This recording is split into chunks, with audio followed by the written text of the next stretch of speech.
What's up everyone? My name's Paul and today I'll be replacing the front brake pads and brake fluid on this 50cc Chinese scooter.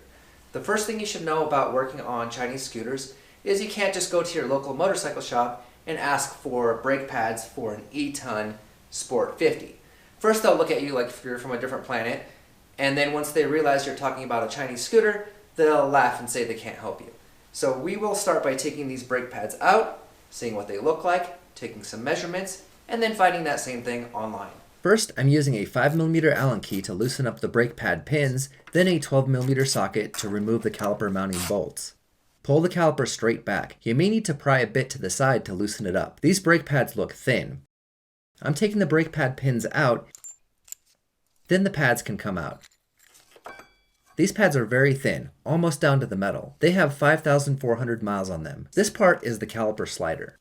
Let's measure the pads. The bigger one is 85mm long and 43mm high. Go to partsforscooters.com, then brake pads and shoes. These pads look right, but the dimensions are wrong. Let's go back, scroll down, and check out page 2.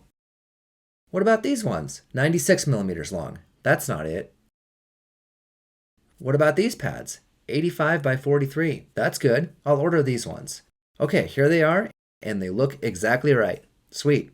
I'm using brake parts cleaner and an old toothbrush to clean up the caliper. This is a nice way to do it because I'll get interesting new flavors when I brush my teeth later. Now that the pistons are clean, I can push them back in to make room for the brake pads. But first, let's think about where that extra brake fluid is going.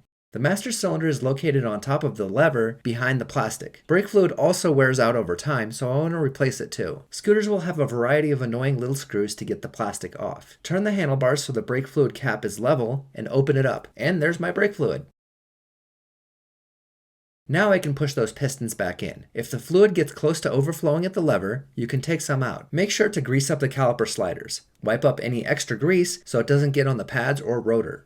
It's time to install the pads. I'm lining up the 2 holes and pushing the pins through the first pad.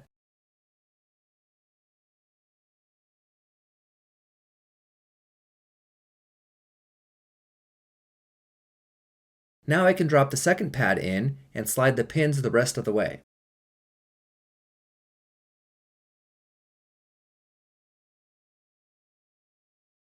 Now the caliper should just slide onto the rotor.